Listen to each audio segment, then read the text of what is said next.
April 6ರಂದು ಉಡಚಾಣದಲ್ಲಿ ವೀರ ಯೋಧ ಶ್ರೀ ಮಹದೇವ್ ಮಾ ಸಿಂಗಡೆ ಅವರಿಗೆ ಅದ್ದೂರಿ ಸ್ವಾಗತ. ತಾಲೂಕಿನ ಉಡಚಾಣ ಗ್ರಾಮದಲ್ಲಿ ಏಪ್ರಿಲ್ 6ರಂದು ವೀರ ಯೋಧ ಶ್ರೀ ಮಹದೇವ್ ಮಾ ಸಿಂಗಡೆ ಅವರಿಗೆ ಅದ್ದೂರಿ ಸ್ವಾಗತ ಕಾರ್ಯಕ್ರಮ ಆಯೋಜಿಸಲಾಗಿದೆ.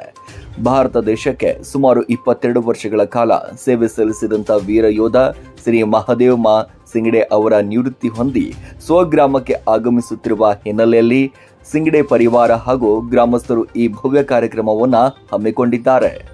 ಮಾತೃಭೂಮಿಗೋಸ್ಕರ ನಮ್ಮ ದೇಶ ಸೇವೆ, ಸೈನ್ಯದಲ್ಲಿ ದೇಶ ಸೇವೆ 22 ವರ್ಷ ದೇಶ ಸೇವೆ ಸಲ್ಲಿಸಿ ತಮ್ಮ ಸ್ವಗ್ರಾಮಕ್ಕೆ ಮರಳುತ್ತಿರುವ ಮಹದೇವ್ ಸಿಂಗಡೆಯವರಿಗೆ ಸ್ವಾಗತ ಸನ್ಮಾನ ಸಮಾರಂಭ 6 ಏಪ್ರಿಲ್ 2026ರಂದು ಇರುತ್ತದೆ.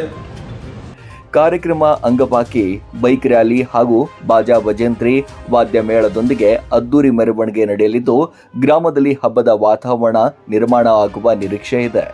ಮೆರವಣಿಗೆ ಗ್ರಾಮದಲ್ಲಿನ ಪ್ರಮುಖ ಬೀದಿಗಳಲ್ಲಿ ಸಂಚರಿಸಲಿದ್ದು, ಯುವಕರು ಹಾಗೂ ವಿವಿಧ ಸಂಘಟನೆಗಳು ಮುಖಂಡರು ಭಾಗವಹಿಸಲಿದ್ದಾರೆ.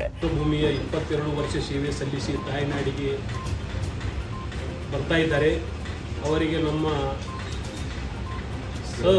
ಇಚ್ಛೆಯಿಂದ ನಮ್ಮ ಊರ ಕಡೆಯಿಂದ ಎಲ್ಲರೂ ಬರಮಾಡಿಕೊಳ್ಳುತ್ತಿದ್ದೇವೆ. ನಂತರ ಗ್ರಾಮದ ಸರ್ಕಾರಿ ಮಾದರಿ ಪ್ರಾಥಮಿಕ ಶಾಲೆಯಲ್ಲಿ ಸನ್ಮಾನ ಕಾರ್ಯಕ್ರಮ ಹಮ್ಮಿಕೊಳ್ಳಲಾಗಿತ್ತು.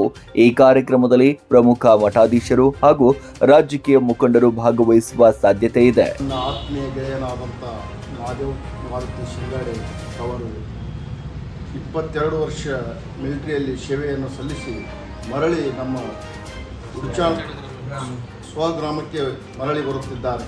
ಅವರನ್ನು ಸ್ವಾಗತ ಕೋರಲು ನನ್ನ ಆತ್ಮೀಯ ಗೆಳೆಯರಾದಂಥ ಸುರೇಶ್ ಗಿರಣಿ, ಗುರಪ್ಪ ಹಂಗರಿಗೆ, ಗೌರಿಶಂಕರ್ ಗಚ್ಚಿನಮಠ, ಪಾಂಡುರಂಗ ಸಲಗರ, ಶಿವಶಂಕರ ಹಳ್ಳಿ, ವಿಶ್ವನಾಥ್ ಔಟಿಸರ್ ಎಲ್ಲರೂ ಒಕ್ಕಟ್ಟಿನಿಂದ ಎಲ್ಲ ಗೆಳೆಯರ ಬಳಗದಿಂದ ಈ ಕಾರ್ಯಕ್ರಮವನ್ನು ಯಶಸ್ವಿ ಮಾಡಿಕೊಡಬೇಕೆಂದು ಊರಿನ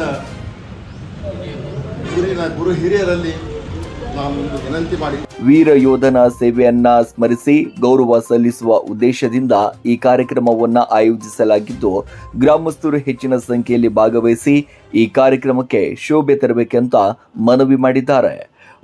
ಒಟ್ಟಿನಲ್ಲಿ ದೇಶ ಸೇವೆ ಮಾಡಿದ ವೀರ ಯೋಧನಿಗೆ ಸ್ವಗ್ರಾಮದಲ್ಲಿ ನೀಡಲಾಗುತ್ತಿರುವ ಈ ಭವ್ಯ ಸ್ವಾಗತ ಕಾರ್ಯಕ್ರಮವು ಎಲ್ಲರ ಗಮನ ಸೆಳೆಯುತ್ತಿದೆ. ವೀರ ಯೋಧನಿಗೆ ನೀಡಲಾಗುತ್ತಿರುವ ಈ ಗೌರವ ಸಮಾರಂಭಕ್ಕೆ ಉಡಚಾಣ ಗ್ರಾಮ ಸಜ್ಜಾಗುತ್ತಿದೆ ಎಂದರು.